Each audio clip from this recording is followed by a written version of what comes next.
all the broken places. The story of a shattered life repaired by God's love.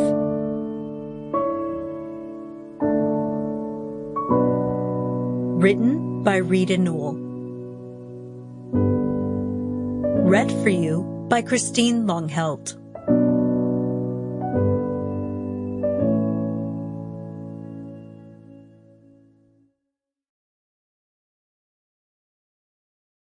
Why is it that some children raised in the most terrible circumstances and who endure unfathomable abusive treatment are able to move on to live satisfying lives?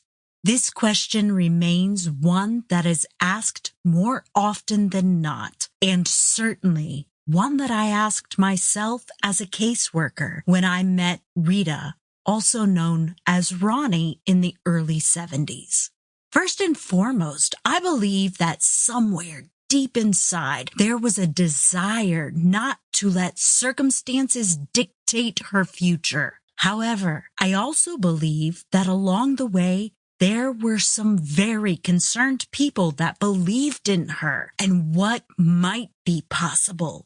They obviously felt that caring and acceptance would make a difference in her life. Having been there for Rita through many difficult and trying times while her caseworker, I can attest to the truth of her story of abuse, which began as a young child and continued into adolescence.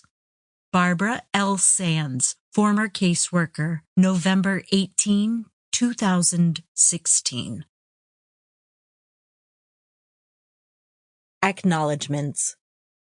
It is impossible to tackle this type of endeavor without those who help with various aspects of the research, the editing, and the publishing process.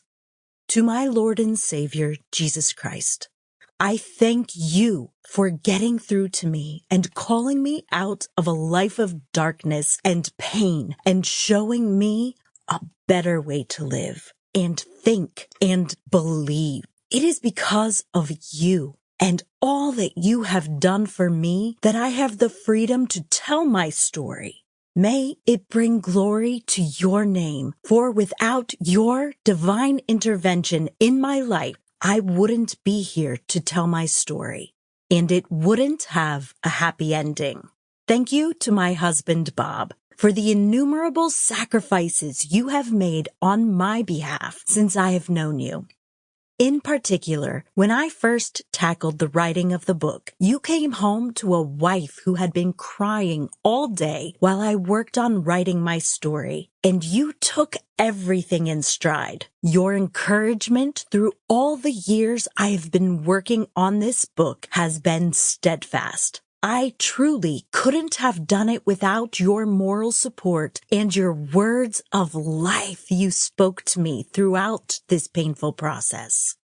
I thank my former caseworker, Barbara Sands, for her encouragement to tell my story and for her intervention and help when I was a ward of the state of Virginia. I was an angry mess and a handful when she was working with me. Yet, I knew her support beyond her legal responsibility for me. I thank counselors and staff from the Runaway House and the Second House in Washington, D.C. for their efforts to help me get my life straightened out. I know I was a challenge on many levels in those days. Thank you for your perseverance. I thank Robert and Dawn McLean of the Arlington County Emergency Receiving Home for taking me in and helping me as much as you could. You had your own family to care for, and yet you opened your home to some emotionally needy kids. I thank Daddy and Mama McQuaid for taking me into their home when they were still raising the last of their 11 children. Thank you for making a place for me and for the love you showed. Sample complete. Ready to continue?